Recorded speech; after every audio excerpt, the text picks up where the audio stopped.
Ok, on remet les choses dans leur contexte. Tête de Vallejo, but de Jacobo. Personne n'aurait pu imaginer ça.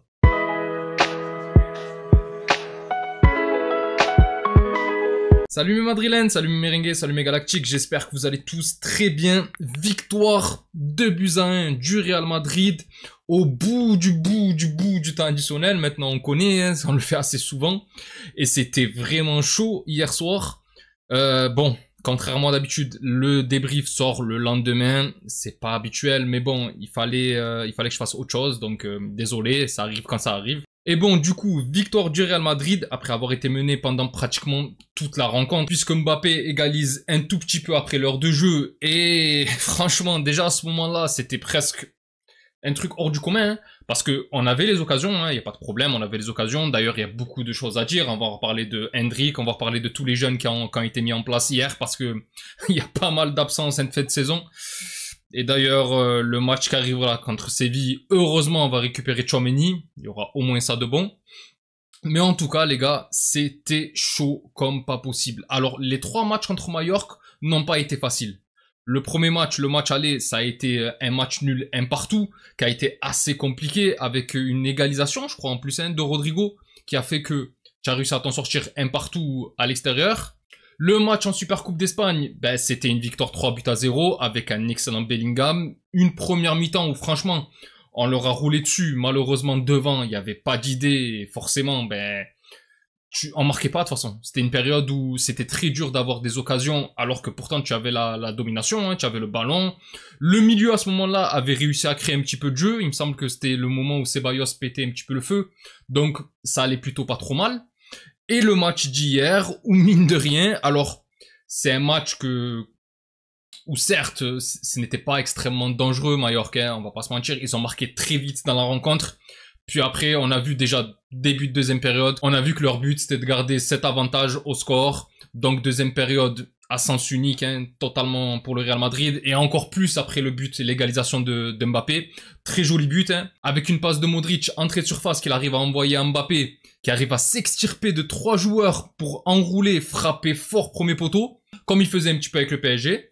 Et là, ben, à ce moment-là, ben, on a vu que le Real Madrid s'était réveillé. Mais moi, ce qui m'énerve, c'est que pourquoi on a toujours ces moments d'absence. En première période, ça dominait pas trop mal. Et encore une fois, très bêtement, ben, tu te fais avoir. En plus, c'était une passe pour un défenseur. C'est un défenseur qui a marqué avec un enroulé petit filet. Bon, Courtois, encore une fois, il peut rien faire. C'est le même manque que celui de Yamal. Avec moins de technique, on est d'accord. Le but de Yamal, il était incroyable. Mais franchement, les gars, au bout d'un moment, c'est pas possible. On se prend des buts à chaque match. Et le peu de matchs où on arrive à garder notre cage inviolée, on galère à marquer un but. Bon, ça arrive, hein. On avait gagné 3 fois 1-0 juste avant le match contre le Barça. Et moi, je pensais qu'hier, ça allait ressembler alors au match qu'on avait un petit peu avant, c'est-à-dire qu'on allait dominer, qu'on n'allait pas forcément se prendre de buts, qu'on allait galérer à marquer, ce qui est arrivé. En plus, début de match, première action d'Hendrik. Hendrik qui a été bon, malheureusement, un quart d'heure, 20 minutes. Il s'est très vite éteint. J'ai pas compris d'ailleurs. Il était en feu début de rencontre. Puis après, au fur et à mesure, il n'y arrivait plus. Il gagnait plus aucun duel. Il se faisait bousculer. Alors peut-être c'est une perte de confiance. Peut-être que ça ira mieux en enchaînant les matchs et tout. Mais en tout cas, c'est vrai que malheureusement, il avait une chance de prouver qu'il pouvait jouer certaines rencontres. Et là ben, le match d'hier, c'était pas terrible de la part du Brésilien. Après, il a quand même montré qu'il avait de l'envie. Il s'est quand même battu. Pareil pour Arda Güler, hein, qui a fait lui aussi une entame de match excellente. Hein. J'ai beaucoup aimé l'entame de match d'Arda Güler, qui a été très bon aussi. D'ailleurs, qui avait trouvé c'est lui qui trouve, je crois, la passe pour Hendrik, qui va rater son face-à-face. Mais franchement, moi je trouve que le début de match, il te laissait espérer que les jeunes, ils allaient prendre un peu le pouvoir. Surtout que Mbappé, qui a été, franchement, hier, les gars, encore une fois, sur cette fin de saison, de toute façon, de manière générale, c'est ton meilleur joueur. Là, Mbappé, il n'y a plus à se cacher. Bien sûr, il va peut-être finir Pichichi, en tout cas, je lui souhaite. Une quarantaine de buts pour sa première saison, alors que, on va pas l'oublier, mais il a commencé assez moyennement, voire de manière médiocre, hein, pour un joueur de son rang. Ben là, franchement, les 6 derniers mois qu'il nous fait, alors, oui, il a été transparent contre l'Atlético aller-retour, il a pas été top contre Arsenal, etc., etc. Mais je trouve que ça va. 70% du temps, malheureusement, c'est pas les bonnes périodes, mais 70% du temps, il est là et c'est le héros. Et encore hier, c'est lui qui te permet d'égaliser et c'est le seul qui arrive à se montrer dangereux. Combien de fois c'est lui qui déclenche des frappes, combien de fois c'est lui qui propose, c'était le seul qui prenait la profondeur, mais vraiment, parce que Hendrick, je vous ai dit, il se faisait bouffer par la défense. Pourtant, normalement, Hendrick, c'est un petit taureau, hein. Normalement, il est solide sur ses cuisses, hein. Et là, pour le coup, j'ai pas compris ce qui s'est passé. Il arrivait pas à tenir, il se faisait bouger. Après, on le sait, Mallorca, ça fait beaucoup de fautes.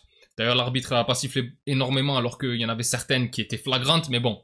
Il y avait pas mal de fautes, ça joue avec les coudes, ça joue avec les bras, ça pousse. On le sait, même Mbappé, quand il partait en profondeur, ça lui retenait le maillot. On sait comment ça joue ce genre d'équipe. Il n'y a pas de surprise. D'ailleurs, ça a été le cas au match aller, ça a été le cas en Supercoupe d'Espagne.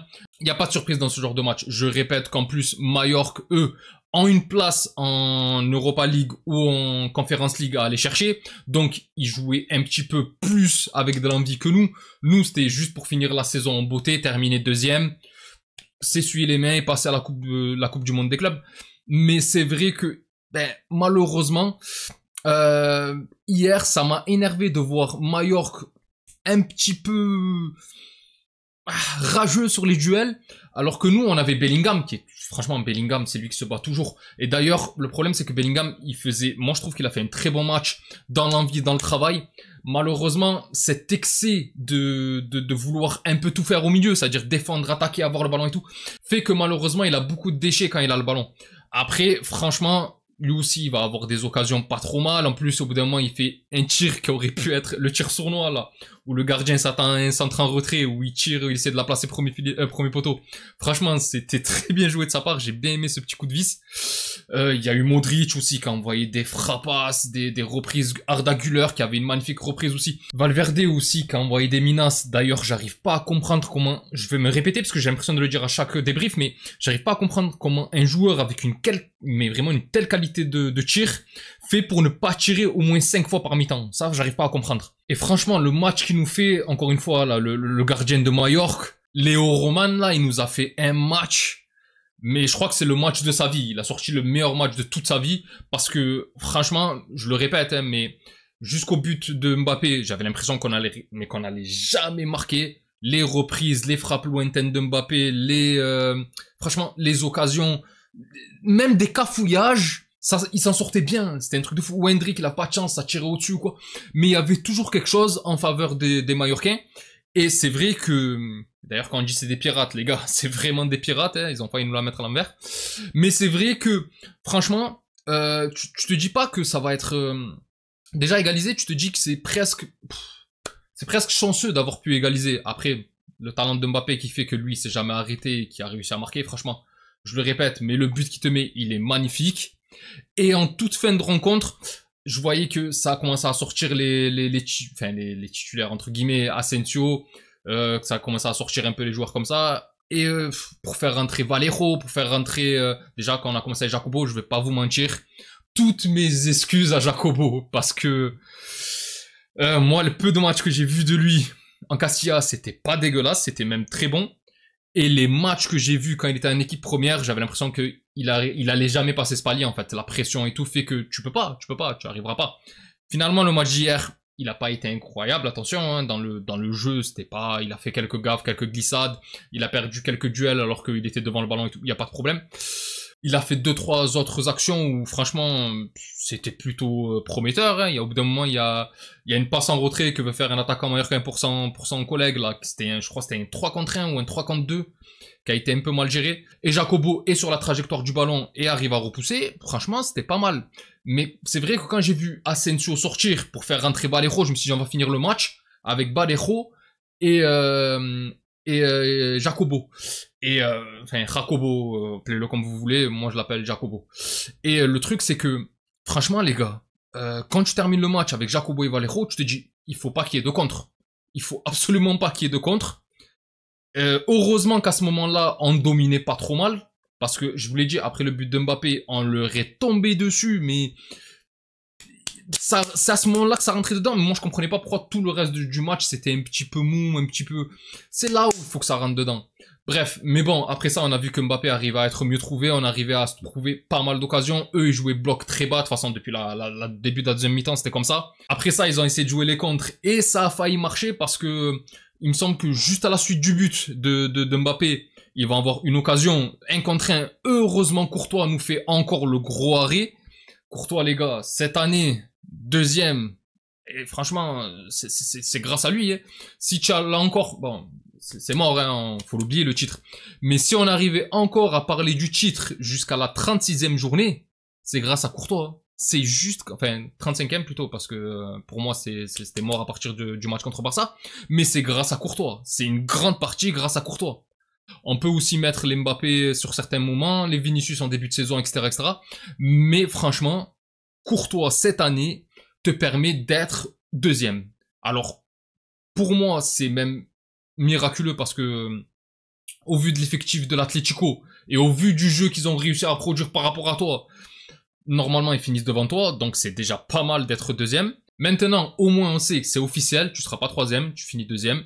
C'est pas la place qu'on aime, on le sait, il aurait fallu la gagner, mais bon, je le répète, mais cette saison, avec les matchs qu'on a fait, c'est déjà pas mal d'être où on est et d'avoir réussi à faire quart de finale de Ligue des Champions, etc., etc. Même les finales, hein, que ce soit Super Coupe d'Espagne ou la Copa del Rey. Et là, ben, franchement, encore une fois, ben, un grand merci à Courtois, puisque bon, c'est lui qui te permet de rester à un partout et ensuite de recommencer à leur tomber dessus. Et jusqu'à la dernière minute, la dernière seconde, et où ça part avec un dégagement totalement hasardeux de Fran Garcia. À la dernière minute, on pourra même dire à la dernière seconde du match, hein, il restait rien du tout, ouais. C'était vraiment la dernière seconde, où tu as Vallejo qui arrive à la prolongée pour Jacobo qui arrive à gagner son duel face au défenseur. Il n'y a pas faute. Alors attention, parce qu'il y en a qui vont dire qu'il y a faute ou quoi. Il n'y a pas faute.